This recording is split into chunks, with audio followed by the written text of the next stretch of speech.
Young maker റേഡിയോയിലേക്ക് എല്ലാവർക്കും സ്വാഗതം. നിങ്ങൾ എപ്പോഴെങ്കിലും ഒരു ബ്ലഡ് ടെസ്റ്റ് റിപ്പോർട്ട് കയ്യിൽ വാങ്ങിച്ചു നോക്കിയിട്ടുണ്ടോ? അതിലെല്ലാം നോർമൽ എന്നെഴുതിയിട്ടുണ്ടാവും. പക്ഷെ നിങ്ങൾക്ക് ഇപ്പോഴും ഭയങ്കര ക്ഷീണം, ഒരു ഉന്മേഷമില്ലായ്മ. എന്തുകൊണ്ടാണിത്? ശരിക്കും ഈ നോർമൽ എന്ന് പറഞ്ഞാൽ എന്താ? അത് തന്നെയാണോ ഏറ്റവും നല്ല അവസ്ഥ, അതായത് ഓപ്റ്റിമൽ? ഇന്ന് നമ്മൾ ഇതിനെക്കുറിച്ചാണ് സംസാരിക്കാൻ പോകുന്നത്. ഇത് ഒരുപാട് പേർക്ക് തോന്നുന്നൊരു കാര്യമാണ് അല്ലേ? റിപ്പോർട്ടിലെല്ലാം നോർമൽ, ഒരു കുഴപ്പവുമില്ല. പക്ഷെ നമുക്കറിയാം എന്തോ ഒന്ന് ശരിയല്ല എന്ന്. ഒരു വല്ലാത്ത ക്ഷീണം, ഒരു മൂടൽ. ഈ ഒരു അവസ്ഥ വളരെ സാധാരണമാണ്. അപ്പോൾ ഇതിന്റെ ഉത്തരം എവിടെയാ കിടക്കുന്നത്? നമുക്ക് നോക്കാം. ഉത്തരം വളരെ സിമ്പിളാണ്, പക്ഷെ വളരെ പവർഫുള്ളാണ്. നോർമൽ എന്ന് പറഞ്ഞാൽ ഓപ്റ്റിമൽ അല്ല. അതായത് നിങ്ങളുടെ റിസൾട്ട് ഒരു ആവറേജ് പരിധിക്കുള്ളിൽ വരുന്നു എന്നേയുള്ളൂ. അതിനർത്ഥം നിങ്ങളുടെ ശരീരം അതിന്റെ ഏറ്റവും മികച്ച കപ്പാസിറ്റിയിൽ പ്രവർത്തിക്കുന്നു എന്നല്ല.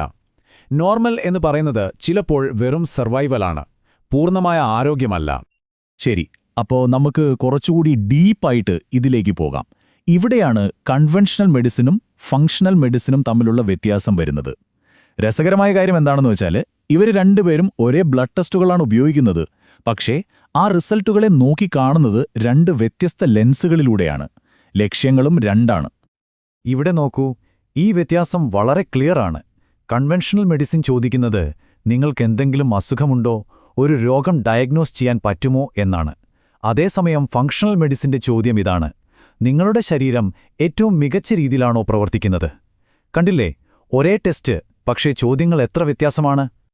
അപ്പോൾ ഈ ഫങ്ഷണൽ മെഡിസിൻ എന്ന് പറയുന്നത് ഒരു രോഗം വന്നിട്ട് ചികിത്സിക്കുന്നതിനേക്കാൾ രോഗം വരാതിരിക്കാൻ എന്തു ചെയ്യാം എന്നാണ് നോക്കുന്നത്.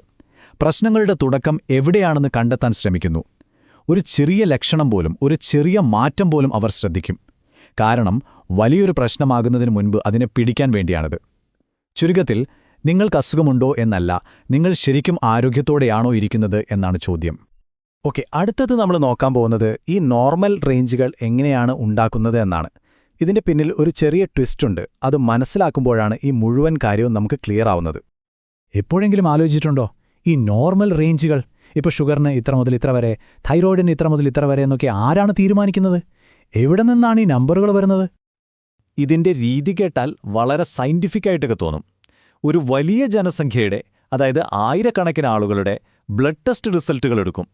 എന്നിട്ട് അതിന്റെ ഒരു സ്റ്റാറ്റിസ്റ്റിക്കൽ ആവറേജ് കണ്ടുപിടിക്കും.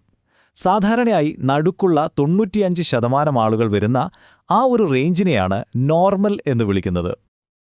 പക്ഷേ ഇവിടെയാണ് ആ വലിയ പ്രശ്നം ഒളിഞ്ഞിരിക്കുന്നത്. നമ്മൾ ഈ ഡാറ്റ എടുക്കുന്ന ആ ശരാശരി ആൾക്കാർ, അവർ ശരിക്കും ആരോഗ്യവാന്മാരാണോ? ഇന്നത്തെ കാലത്തെ ഒരു ശരാശരി മനുഷ്യൻ ആരോഗ്യവാനല്ലെങ്കിൽ പിന്നെ ആ നോർമൽ റേഞ്ചിന് എന്ത് പ്രസക്തിയാണുള്ളത്? നമുക്കൊന്ന് ചുറ്റും നോക്കിയാൽ മതി. ഇന്നത്തെ ആവറേജ് പോപ്പുലേഷന്റെ അവസ്ഥ എന്താ?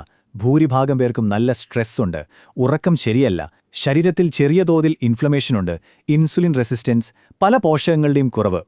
അപ്പോൾ നിങ്ങളുടെ റിസൾട്ട് നോർമലാണെന്ന് പറയുമ്പോൾ അതിന്റെ അർത്ഥം ഒരുപക്ഷെ നിങ്ങൾ ഈ അത്ര ഹെൽത്തി അല്ലാത്ത ആവറേജ് ഗ്രൂപ്പിൽ പെടുന്നു എന്ന് മാത്രമായിരിക്കാം. അല്ലാതെ നിങ്ങൾ പൂർണ്ണ ആരോഗ്യവാനാണെന്നല്ല. പറഞ്ഞു മാത്രം പോരല്ലോ, നമുക്ക് കുറച്ച് യഥാർത്ഥ ഉദാഹരണങ്ങൾ നോക്കാം. അപ്പോൾ ഈ വ്യത്യാസം നിങ്ങൾക്ക് ശരിക്കും മനസ്സിലാകും. ദാ ഈ ടേബിളിലേക്കൊന്ന് നോക്കിക്കേ.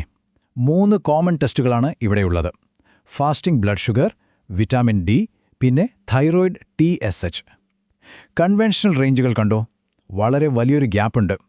പക്ഷേ ഫങ്ഷണൽ ഓപ്റ്റിമൽ റേഞ്ച് നോക്കൂ, അത് വളരെ ടൈറ്റാണ്. വളരെ കൃത്യമായൊരു പരിധിക്കുള്ളിലാണത് വരുന്നത്. എന്തൊരു വ്യത്യാസമാണല്ലേ?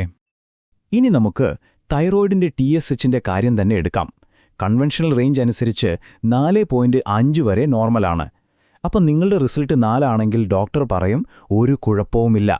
എന്നാൽ ഒരു ഫങ്ഷണൽ പ്രാക്ടീഷണർ പറയും ശ്രദ്ധിക്കണം, നിങ്ങളുടെ തൈറോയിഡ് ആവശ്യത്തിൽ കൂടുതൽ സ്ട്രെയിൻ എടുക്കുന്നുണ്ട്, ശരീരം ഒരു ബാലൻസ് നിലനിർത്താൻ പാടുപെടുന്നുണ്ട് എന്ന്. ഇതാണ് ആദ്യത്തെ സിഗ്നൽ. ചിലപ്പോൾ വർഷങ്ങൾക്ക് ശേഷമായിരിക്കും ഇതൊരു രോഗമായി മാറുന്നത്. വിറ്റാമിൻ ഡിയുടെ കാര്യവും അങ്ങനെ തന്നെ. 20-ൽ കൂടുതലുണ്ടെങ്കിൽ നിങ്ങൾ ഡെഫിഷ്യൻ്റ് അല്ല, അതായത് ഗുരുതരമായ കുറവില്ല. അതൊരു സർവൈവൽ ലെവലാണ്. പക്ഷെ നിങ്ങളുടെ ഇമ്മ്യൂണിറ്റി, ഹോർമോണുകൾ, മൂഡ് ഇതെല്ലാം ഏറ്റവും നന്നായി പ്രവർത്തിക്കണമെങ്കിൽ ആ ലെവൽ 40-നും 60-നും ഇടയിൽ വരണം. അതാണ് ഓപ്റ്റിമൽ. ഒന്ന് വെറും നിലനിൽപ്പ്, മറ്റേത് പൂർണ്ണമായ ഉന്മേഷം.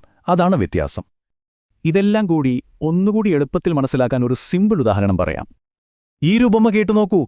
കൺവെൻഷണൽ ലാബ് റിസൾട്ടുകൾ പറയുന്നത് നിങ്ങളുടെ കാർ ഇതുവരെ ബ്രേക്ക് ഡൗൺ ആയിട്ടില്ല എന്നാണ്. പക്ഷെ ഫങ്ഷണൽ ലാബ് റിസൾട്ടുകൾ പറയുന്നത് കാറിന്റെ മെയിന്റനൻസ് സമയം കഴിഞ്ഞിരിക്കുന്നു, ഉടൻ സർവീസ് ചെയ്യണമെന്നാണ്. എത്ര കറക്റ്റാണല്ലേ? ഒരപ്രോച്ച് വണ്ടി വഴിയിൽ കിടക്കുന്നതുവരെ കാത്തിരിക്കുന്നു, മറ്റേത് ചെറിയൊരു പ്രശ്നം കാണുമ്പോഴേ മുന്നറിയിപ്പ് തരുന്നു. ഏതാണ് നല്ലത്? അപ്പോൾ ഇതെന്തിനാണ് നിങ്ങൾക്ക് ഇത്ര പ്രധാനപ്പെട്ടതാകുന്നത്? കാരണം പ്രശ്നങ്ങൾ തുടക്കത്തിലേ കണ്ടുപിടിച്ചാൽ പരിഹരിക്കാൻ വളരെ എളുപ്പമാണ്. ശരീരം പെട്ടെന്ന് പ്രതികരിക്കും. ഇതിലൂടെ നിങ്ങളുടെ എനർജി ലെവൽ കൂട്ടാം, ഫാറ്റ് ലോസ് എളുപ്പമാക്കാം, ആ ഒരു ബ്രെയിൻ ഫോഗ് മാറ്റി നല്ല മോട്ടിവേഷൻ കൊണ്ടുവരാം. യഥാർത്ഥത്തിൽ ആരോഗ്യത്തോടെ ദീർഘകാലം ജീവിക്കാൻ ഇത് സഹായിക്കും. ഇനി നമ്മൾ അവസാന ഭാഗത്തേക്ക് കടക്കുകയാണ്. ഇത് നമ്മുടെ മുന്നോട്ടുള്ള വഴിയെക്കുറിച്ചാണ്. ഒരു കാര്യം ഓർക്കണം, ഇതൊരു ആൾട്ടർനേറ്റീവ് മെഡിസിൻ ഒന്നുമല്ല. ഇത് ആരോഗ്യത്തെ, ഭാവിയെ മുന്നിൽ കണ്ടുകൊണ്ടുള്ള ഒരു സമീപനമാണ്. രോഗം വരാതെ നോക്കുന്നതിലാണ് കാര്യം, അല്ലേ? അതുകൊണ്ട് തന്നെ ഇത് തന്നെയാണ് ആരോഗ്യത്തിന്റെ ഭാവി. അവസാനമായി ഞാൻ നിങ്ങളോടൊരു ചോദ്യം ചോദിക്കട്ടെ.